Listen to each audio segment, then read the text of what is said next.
Kita beralih ke perkembangan kasus penemuan dua kerangka manusia di Kabupaten Bandung Barat, Jawa Barat. Hasil pemeriksaan forensik, Satreskrim Polres Cimahi menyatakan tidak ditemukan tanda kekerasan pada bagian kepala korban. Berdasarkan lingkar pinggang kerangka manusia, dari hasil forensik diketahui dua kerangka manusia tersebut merupakan perempuan berusia 50-60 tahun dan laki-laki berusia 15 hingga 20 tahun. Polisi akan melanjutkan pemeriksaan toksikologi dan tes DNA di Puslapfor untuk mengetahui identitas dan pemeriksaan adanya kandungan racun pada dua kerangka manusia.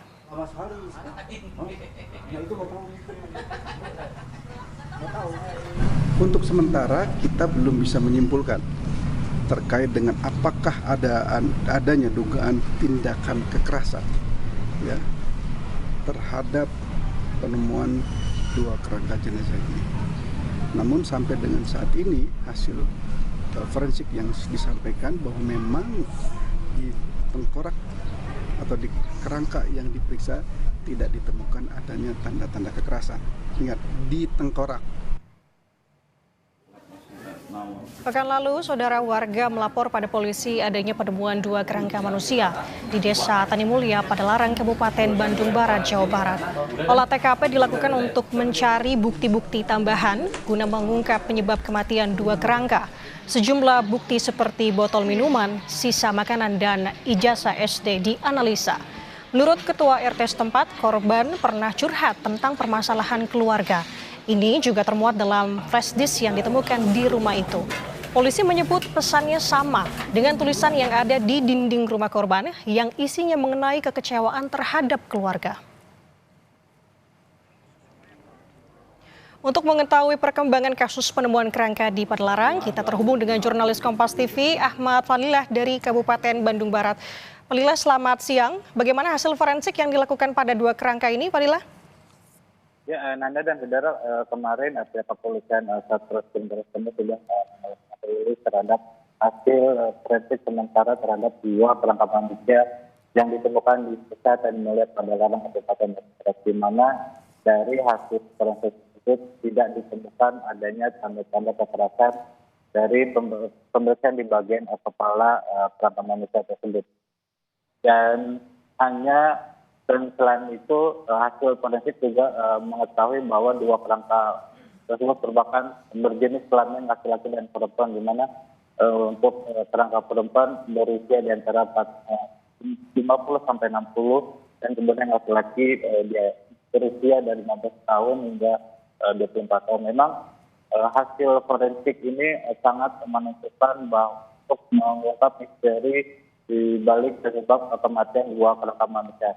Dan untuk memastikan lebih lanjut dari pemeriksaan forensik ini dan penyebab kematian, pihak kepolisian juga melanjutkan pemeriksaan forensik dengan pemeriksaan toksikologi untuk mengetahui apakah ada unsur atau kandungan racun dalam kerangka manusia ini, dan pemeriksaan tes DNA untuk mengetahui secara pasti apakah identitas dari dua kerangka manusia ini. Anda. Tadi Anda sampaikan dari hasil forensik tidak ada temuan kekerasan di bagian kepala. Lalu apa kesimpulan polisi tentang penemuan dua kerangka ini, Fadilah? Ya, memang Nanda, untuk kesimpulan pihak kepolisian sampai saat ini belum melakukan kesimpulan akhir apakah penemuan dua kerangka manusia yang ada pidana kekerasan ataupun nanti. Tapi kepolisian pun masih menunggu hasil forensik secara keseluruhan untuk memastikan lagi agar tidak terjadi kesalahan di waktu yang akan datang terkait dengan keputusan dari kasus penemuan dua kerangka itu. Tapi kalau berdasarkan bukti yang ditemukan di lokasi itu ada sebagai tulisan, curhatan dari korban, kekecewaan, dan barang bukti lainnya yang disebutkan petugas. Tapi saat ini masih dilakukan pendalaman berikut pernyataan Kapolres Cimahi AKBP Spesial Santo yang diadakan beberapa waktu yang lalu. Itu mengurus ibunya yang sakit. Nah, namun itu saja kita harus gali ya terkait dengan hal itu, karena keterangan yang bersangkutan seperti itu, namun ada tulisan-tulisan yang ada di dalam rumah itu berkata lain.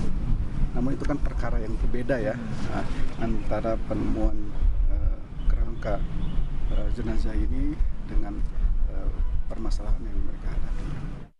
Baik, Nanda, memang saat ini proses atau penyelidikan untuk kasus penemuan dua orang itu pihak kepolisian masih terus dilakukan untuk mencari tahu siapakah identitas dari dua kerangka manusia ini maupun di dalam penyelidikan lanjut. Karena memang ada pihak kepolisian sangat kesulitan dalam mengungkap kasus penemuan dua orang ini karena hingga saat ini pihak keluarga dari korban belum mendatangi pihak Polres Cimahi. Nanda.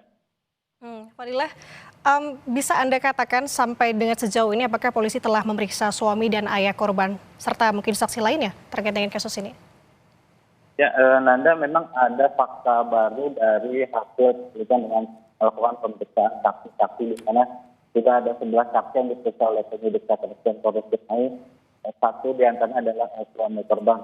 Dari keterangan suami korban ini diketahui bahwa korban meninggalkan rumah itu pada tahun 2015 dan melakukan komunikasi lagi pada bulan November 2018. Dan komunikasi terakhir ataupun sejak bulan Desember 2018 antara suami dengan si korban sudah tidak ada komunikasi untuk mengetahui keberadaan atau dari kedua pihak. Sedangkan memang baik korban maupun suami ini masih berstatus sebagai suami itu.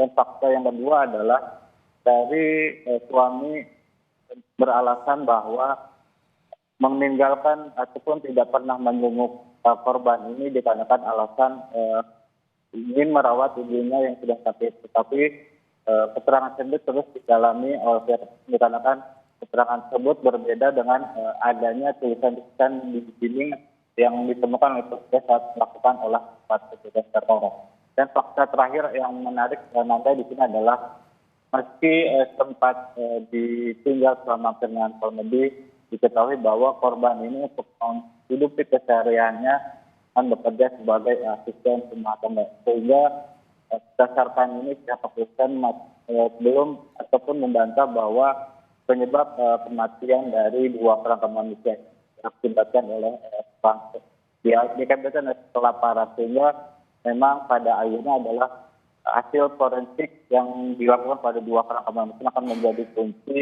untuk membuka misteri dari penemuan dua kerangka manusia yang ditemukan di dalam rumah di Desa Tanimulya Padalarang, Bandung Barat. Anda. Tadi fakta Anda sebutkan beberapa di antaranya dari keterangan saksi, yakni suami korban bahwa terakhir berkomunikasi di tahun 2015 begitu. Dan untuk kesimpulannya ini masih menunggu hasil forensik lebih jelas ya. Kita tunggu update dari sana. Ahmad Fadilah, terima kasih. Jurnalis Kompas TV melaporkan dari Kabupaten Bandung Barat.